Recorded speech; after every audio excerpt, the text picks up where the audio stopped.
Kristo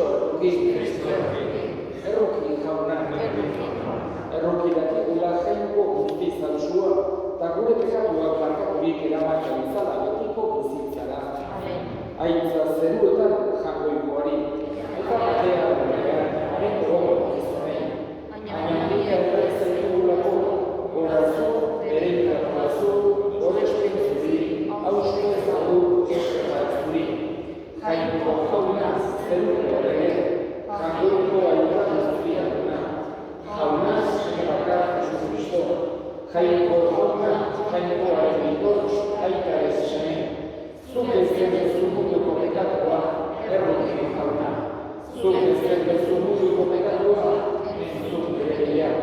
Aitaren eskuinan behar jarri izaudezu, erroki jauna. Zubakarrik santua, zubakarrik jauna, zubakarrik goikoina Jesus Kristo, Espiritu Santuarekin, jainko erarenetan. Amen. Egite ezagun otoiuz. Hoi jainko, seme alabatzat hartu gaituzu maitasunez, eta argiaren seme alaba egin gaituzu.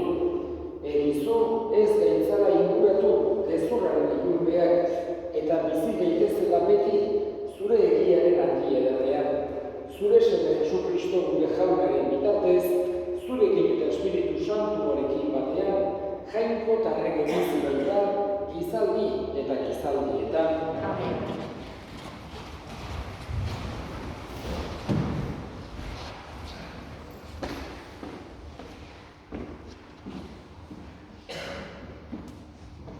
Lectura de la segunda carta.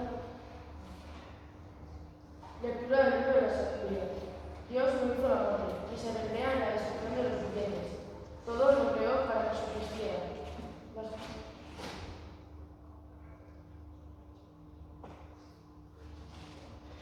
Lectura del libro de la sabiduría. Dios no hizo la muerte, y se recrea en la destrucción de los vivientes. Todo lo creó para que subsistiera. Las criaturas del mundo son saludables. No hay en ellas pena de muerte, ni imperio de gobierno sobre la tierra, porque la justicia es inmortal. Dios creó al hombre incorruptible, le hizo imagen de su misma naturaleza. Por envidia del diablo entró la muerte en el mundo, y la experimenta lo que la pertenece. Palabra de Dios. Alabamos, Señor.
zuekin. Jesukristoren evangelioa San Markosen liburutik.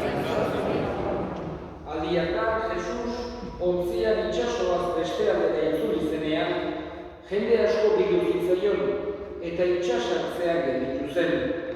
Etorri zen sinagogako nagusietako bat Jairo izenekoa, eta ikusi orduko oinetan ospeztu eta harren ari zitzaion. Alabatxoa azkenetan daukat. Zatoz eta ezarra zaizkiozu eskua gainean, sendadari eta bizi. Jesus harekin joan zen, jendetza handia zuela ondotik, estutzen. Sinagogako nagusiaren etxetik etorri ziren esanez, hilda zure alba, zertarako eman nekegiago gaixoari. Baina Jesusek esaten zutela entzunik, honela esan zio sinagogako nagusiari. Ez izan beldurrik, zuk sinistu bakarrik. Eta ez zuen inon hartu nahi izan lagun, Pedro, Santiago eta Juan, Santiagoren anaia besterik. Iritsi ziren sinagogako nagusiaren etxera, eta hango zaratak, jendearen negarrak eta garrasiak ikusten egon zen. Gero sartu eta esan zien, zertarako zarata eta negarroiek. Umea ez dago hila, lo dago. Haiek ordea barra egiten zioten. Baina harek denak kanpora aterarazi eta neskaren aita amak eta berekin zeramazkienak hartu zituen eta neska zegoen tokira sartu zen. Neska eskutik hartu eta esan zion, talita, kum, hau da, ume, zuri esaten dizut, altxa. Berehala, zutitu zen neska eta ibiltzen hasi. Amabide bat dute zituen, guztiak harrituta gelditu ziren, eta Jesusek zorrotz agindu zien, inork ez zezala jakin, eta neskari jaten emateko esan zien. Jaunak esana.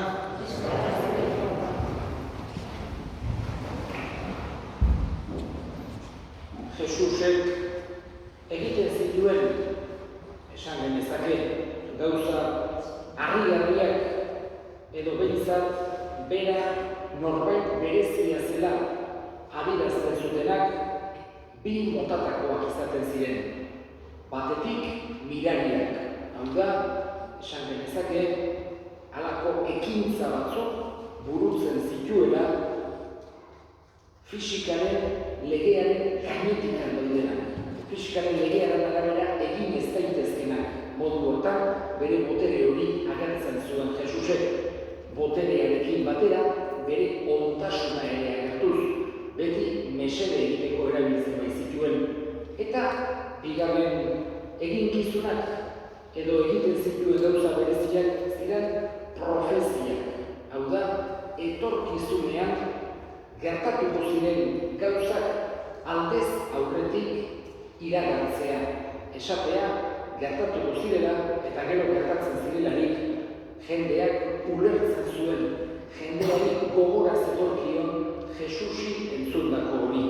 Estas dos manifestaciones, los milagros y las profecías, de alguna manera hacían entender a la gente de aquella época que Jesús era alguien especial. Vamos a decir que algunos lo veían como el Mesías, el Hijo de Dios, otros como un profeta muy importante. Había quien pensaba que era Elías, que había vuelto, porque en el Antiguo Testamento sabe que lo arrebató un carro de fuego, y entonces algunos judíos pensaban que algún día iba a volver Elías, además como un signo del fin de los tiempos, y algunos pensaban que era Elías. Había quien pensaba que era Juan el Bautista que había resucitado, pero en cualquier caso vemos que para todos era alguien muy especial. Y ese, además de su enseñanza, de su sabiduría, de su coherencia, de todo eso que le daba tanta autoridad, los milagros y las profecías hacían comprender a la gente que era alguien especial. Por eso, tantas veces acudían donde él en distintos momentos, porque estaban enfermos, porque tenían a alguien cerca que estaba enfermo, porque tenían un problema, porque tenían una duda, porque tenían alguna cosa, acudían donde Jesús. Él además tenía el don de conocer con qué intención venía esa persona. Él sabía cuando una persona le preguntaba algo porque quería ponerle a prueba, porque buscaba hacerle quedar mal, porque tenía verdadera curiosidad o porque de todo corazón necesitaba de él. Y cuando llegó este Jairo, que era uno de los jefes de la sinagoga, tenemos que pensar, un judío importante. La sinagoga tenía mucha importancia y este Jairo era alguien de mucho relieve que aparece donde Jesús. Vemos tantas veces que los jefes de la sinagoga, los fariseos, eran generalmente contrarios a Jesús. Jesús les hablaba fuerte, directo, en lo cual no quiere decir que él estaba contra ellos, sino que intentaba despertarles, intentaba hacerles recapacitar, porque se sentían mejores, buenos, perfectos, y Jesús por eso les hablaba de una forma muy directa. Y cuando viene Jairo y le dice, mi hija pequeña se está muriendo, sin duda sobre esas palabras, el corazón de Jesús, que sentía tanta compasión ante tantas situaciones de dolor, de dificultad, va con Jairo enseguida. Y lo que es curioso, se lleva a 3 discípulos, que en varias ocasiones aparece que precisamente escogía estos 3. Podríamos hablar del grupo de los 12, los más cercanos, pero dentro de los 12 había, vamos a decir, un grupo especial, que eran Pedro, Santiago y Juan. Son los que vemos en el monte Tabor, en la transfiguración. Jesús los llevó a los 3 allá. Son los que vemos en el huerto de los olivos. Jesús quiso llevarse solamente a estos 3 al huerto de los olivos. Y son precisamente los 3 que hoy, en este Evangelio, Jesús elige para que vaya con él a curar a la hija de Jairo, a la hija de uno de los jefes de la sinagoga. Por el camino le dicen a Jesús, luego más bien a Jairo, le vienen gente de su casa, criados o familiares, y le dicen, no hace falta que sigas importunando al maestro, porque tu hija ya ha muerto. Sin embargo, Jesús les dice, tú no te preocupes, solo ten fe, le dice así a Jairo. Y acuden, y cuando los ve todos llorando, y les dice, no, está muerta, está dormida. Y Jesús resucita a esta chica. Y por tanto, vemos el máximo de los milagros, porque digamos que un milagro puede ser pues, que le cura a un ciego, que le quitaba la letra a uno que tenía, pero en este caso vemos el máximo, como también puede ser el de Lázaro, por ejemplo. Por eso, cuando se hablaba de Jesús, después de este milagro o después de la resurrección de Lázaro, decían, ¿quién es este que incluso puede dar la vida después de la muerte? Sin duda, en aquel momento, todo el mundo estaría asombrado con vamos a decir, este prodigio de Jesús, pero, y con esto termino, yo subrayaría la bondad y la humanidad grande de Jesús, viendo, por un lado, ese corazón que se compadece de este hombre, que viene sinceramente preocupadísimo porque su hija se está muriendo, vamos a decir, esta cercanía de Jesús, de decirle con este cariño a toda esta gente, y finalmente Jesús, cuando estaban todos asombrados, seguramente no sabía cómo reaccionar, solamente les dice, dadle de comer a esta niña, porque se daba cuenta que tenía hambre. Jesús tantas veces vemos que se preocupaba por las situaciones distintas de las personas. Nosotros, con esto termino, no podemos imitarle en hacer milagros, no podemos imitarle en decir profecías, pero sí que podemos intentar imitarle en esa compasión, en ese querer ayudar, en ese intentar preocuparnos de las necesidades de los demás.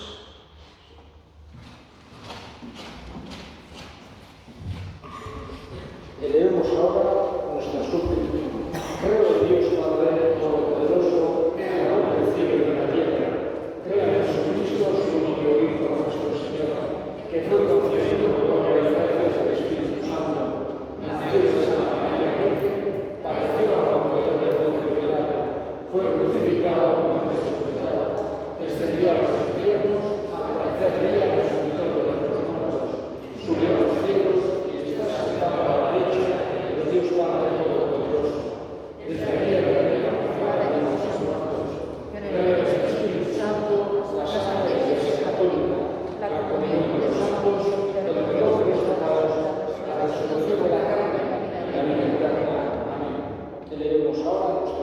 gracias al Señor.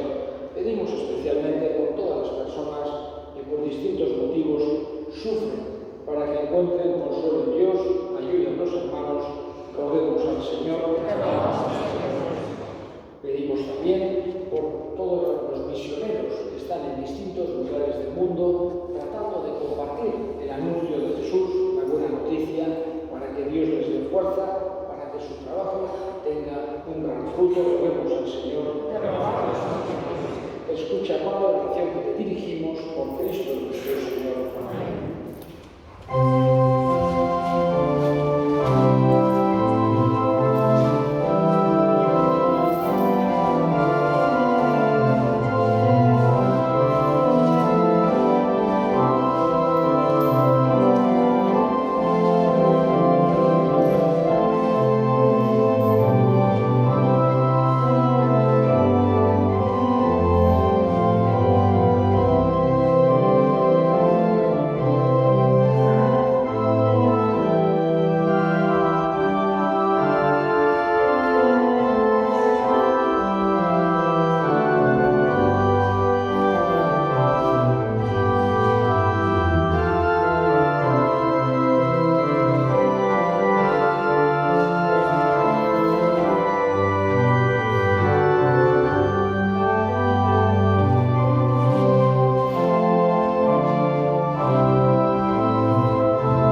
horietatik, hau nire gorputza data zuentzat emango dena.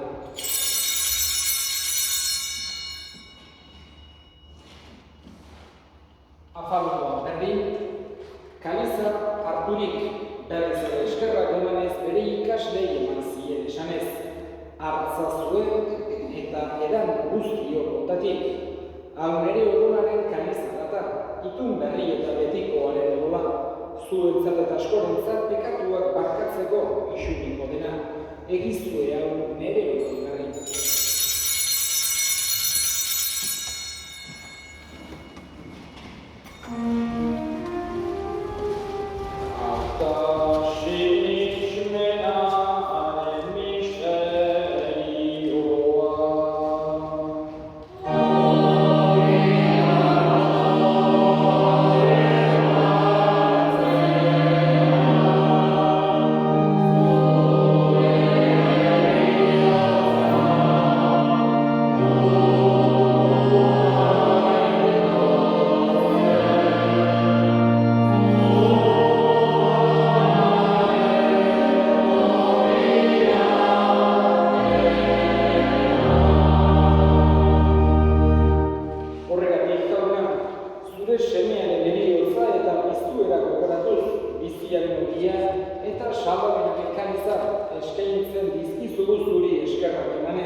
zure erruki eskertzekatutik garbi bizi gaitezen eta estualdietan sendo. Betiko zorionaren itxaropenean, Jesu Kristo gure salbatzailea noiz etorriko den zain gaudela. Jesu Kristo gure jauna zuk esan da apostoluei pakea uzten dizuet bere pakea ematen. Begira zure elizaren sinismenari eta ez gure pekatuei, eta zure gogoa bezala eman jozu elizari pakea, eman batasuna, errege bizi baizera, gizaldi eta gizaldietan, jaunaren pakea beti zuekin. Eta eskurik eman gabe, eman jozue pakea.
bezala jauna, maitasunean etengabe zurekin batetik, beti iraungo duten fruituak ematen zagun Jesu Kristo gure jaunaren bitartez, jauna zuekin, bere izan zaitzatela jainko